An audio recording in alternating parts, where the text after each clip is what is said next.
آپ نے فرمایا تھا کہ غیر مسلم قرآن کریم پڑھ سکتا ہے، ہاتھ لگا سکتا ہے، جبکہ ہم واقعات میں حضرت عمر رضی اللہ تعالیٰ عنہ کے حوالے سے پڑھتے ہیں کہ ان کی بہن فاطمہ نے قرآن دینے سے انکار کیا تھا یا قرآن کے اوراق دینے سے انکار کیا تھا۔ بہت اچھی بات ہے، آپ ایسی چیزیں جو ہے نا وہ سوال اٹھا دیا کریں تاکہ کثر رہ گئی تو وضاحت ہو جائے۔ صحیح بات۔ آپ سے سوال تو یہ جو ہے نا کہ قرآن مجید غیر مسلموں کو نہیں دینا چاہیے۔ دیکھیں نا اللہ کے رسول اللہ علیہ وسلم نے جو خط کیسر روم کو لکھا صحیح بخاری میں، اس نے قرآن مجید لکھا قل یا اہل الکتاب تعالوا الی کلمۃ سواء، یہ سارا کچھ لکھا، کافر کے ہاتھ میں جانا تھا۔ اس سے بڑی دلیل کیا، اور امام بخاری اسی لیے لایا کہ ایسی باتیں نہ کرو کہ غیر مسلم کو نہیں دے سکتے۔ جو بات حضرت فاطمہ بنت خطاب کے بارے میں کہ حضرت عمر کی بہن نے کہا کہ تم کافر ہو، میں تمہارے ہاتھ میں قرآن نہیں دے سکتی، تو اس کے بارے میں دیکھیں پہلے کتنی غلط بات ہے کہ حضرت عمر رضی اللہ تعالیٰ نے جب غسل کر لیا تو پاک ہو گئے، وہ تو کافر کے کافر ہی تھے۔ جو کافر ہونے کی وجہ سے آدمی ناپاک ہے، نہانے سے وہ پاک ہو جائے گا، نہاتے تو رہتے ہیں کافر نہیں۔ یہ بات درایتاً بھی غلط اور روایتاً بھی غلط، سب لوگ سن لیں، یہ قصہ بالکل باطل ہے۔ کوئی حضرت عمر رضی اللہ نہیں گئے بہن کے گھر، کوئی لڑائی نہیں ہوئی، کوئی قرآن نہیں سنا، یہ قصہ لکھا ہے بالکل کتابوں میں اور ساتھ ہی لکھا ہے کہ فلاں اس کا بیان کرنے والا آدمی جو ہے نا وہ قابل اعتماد نہیں۔ یہ واقعہ نصب الرایہ میں امام ذیلی اور اسی طرح امام ابن حجر فتح الباری میں لکھتے ہیں کہ ایک ہی اس کو بیان کرنا ہے، یہ اعتبار والا کوئی نہیں، یہ ثابت قصہ۔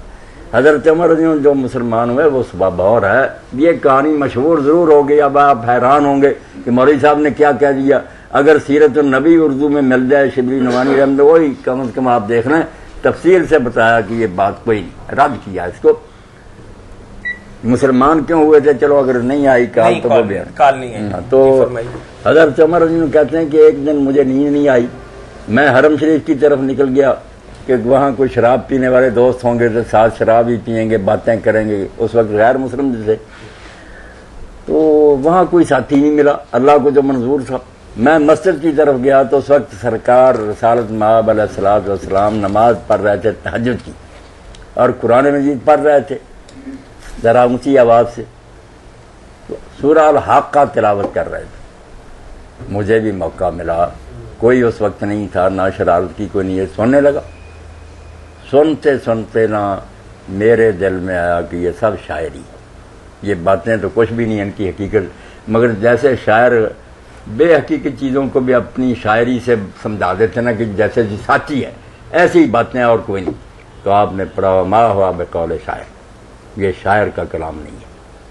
میں نے سوچا یہ کاہن ہے، جیسے وہ کاہن ہوتے تھے جنات سے تعلق رکھتے، وہ لوگوں کی باتیں معلوم کرے، اس نے بھی میرے دل کی بات مانو، جنات ہیں۔ تو فرمایا ولا بقول کاہن، یہ کاہن کا کلام بھی نہیں ہے۔ بس جب سورت ختم ہوئی تو قرآن میرے دل میں سما گیا اور اسلام پوری طرح بنا وہ رچ گیا۔ یہ واقعہ انہوں نے خود بیان کیا مسند احمد۔ وہ حضرت فاطمہ کے گھر جانا اور لڑائی وغیرہ کا قصہ نا آپ آج سے سمجھ لیں، اگر عربی کتابیں نہیں پڑھ سکتے تو سیرت النبی پڑھ لیں شبلی نعمانی رحمۃ اللہ، اس میں بھی ساری تحقیق موجود ہے، کوئی قصہ۔ اور میں نے جیسے عرض کر دیا کہ عقلاً بھی غلط کہ اگر حضرت عمر 1000 مرتبہ بھی نہا لیتے تو جو ان کی نجاست ہے شرک کی جس کا حوالہ دیتے ہیں وہ تو ابھی مشرک ہی تھی، وہ ختم ہو جانی تھی۔ اور اگر ظاہری پاکی کی بات کرو تو وہ الگ بات ہے، غیر مسلم کے ہاتھ بھی گندے ہوں گے تو وہ نہیں لگائے گا، غیر مسلم کو کیا۔